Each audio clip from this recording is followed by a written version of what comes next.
Hello বন্ধুরা, সবাই কেমন আছো? আশা করছি সবাই খুব ভালো আছো। তো আজকে তোমাদের সাথে আমি সাবুর খিচুড়ির রেসিপি শেয়ার করব। তো চলো দেখে নিই কীভাবে বানালাম সাবুর খিচুড়ি। এর জন্য নিয়ে নিয়েছি সাবু, মুগ ডাল, টমেটো, ক্যাপসিকাম, দেখো ফুলকপি টুকরো করে কেটে নিয়েছি, আলু টুকরো করে কেটে নিয়েছি আর মটরশুঁটি ছাড়িয়ে নিয়েছি। তো প্রথমে সাবুটাকে শুকনো খোলায় একটু ভালো করে ভেজে নেব। সাবুর রঙটা সাদা থেকে একটু লালচে হওয়া পর্যন্ত সাবুটাকে ভেজে নেব। সাবুটা ভাজা হয়ে গেলে এটাকে সাবু তুলে রাখবো, নামিয়ে রাখলাম সাবুটাকে।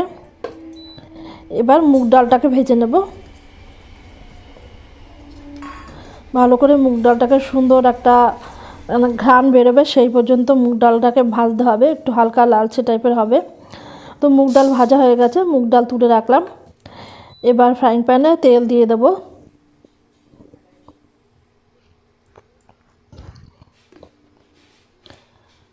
এবার আলুগুলো ভেজে নেব।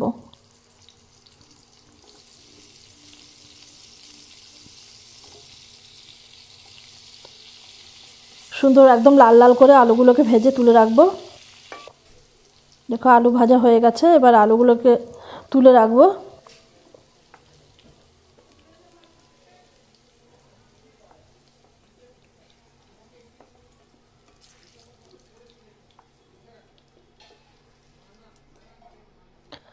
এবার ফুলকপিগুলোও দিয়ে দেবো এর মধ্যে, দিয়ে ফুলকপিটাও একটু লাল লাল করে ভেজে নেব।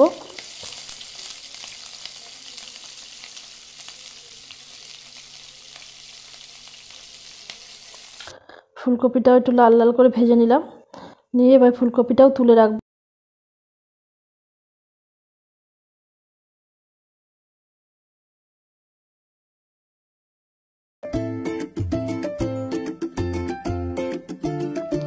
এবার এর মধ্যে দিয়ে দেবো শুকনো লঙ্কা, তেজপাতা আর গোটা জিরা ফোড়ন দিয়ে দেবো।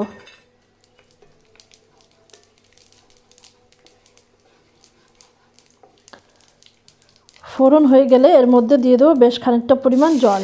মুগ ডালটা সেদ্ধ হবে সেরকম পরিমাণ মতো জল দিয়ে দিলাম। দিয়ে এবার মুগ ডালটা ধুয়ে তার মধ্যে দিয়ে দেবো।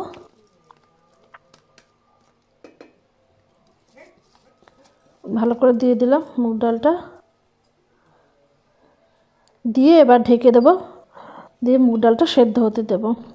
তো মুগ ডালটা হাফ সেদ্ধ হলে এর মধ্যে ভেজে রাখা আলু আর ফুলকপিটা দিয়ে দেব।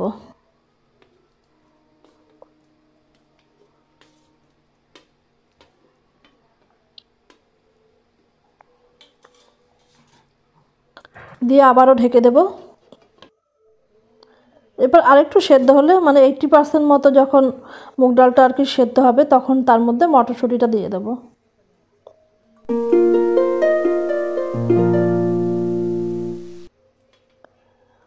দিয়ে আবারও ঢেকে দেব আর একটু সেদ্ধ হওয়ার জন্য।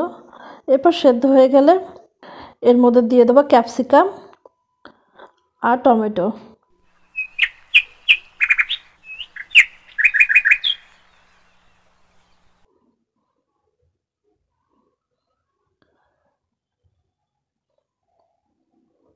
এবার এর মধ্যে দিয়ে দেবো হলুদ,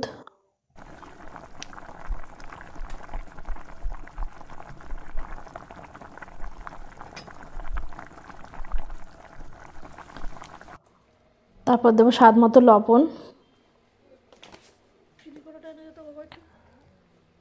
আর একটু চিনিও দিয়ে দেবো।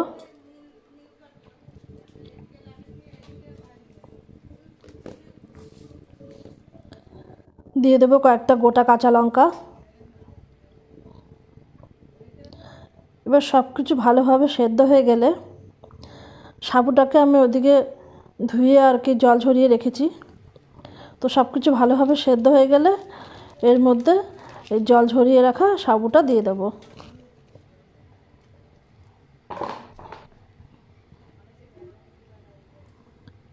দিয়ে সাবুটাকে দিয়ে আর বেশিক্ষণ রান্না করব না, একটু নেড়ে চেড়ে এর মধ্যে ঘি দিয়ে দেব, দিয়ে ওভেন বন্ধ করে দেব। আর রান্না করব না, দিয়ে এবার ঢেকে দেব। কিছুক্ষণ ঢেকে রেখে দেব।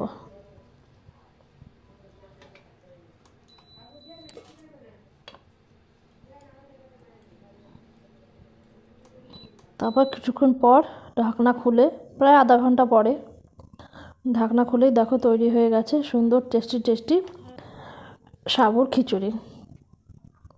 যেখানে পুজো পার্বণে উপোস ভাঙার পরে আমরা যখন কোনো নিরামিষ খাবার খাই, তখন বন্ধুরা তোমরা এরকমভাবে সুন্দর সাবুর খিচুড়ি বানিয়ে খেতে পারো। দারুণ লাগে কিন্তু খেতে।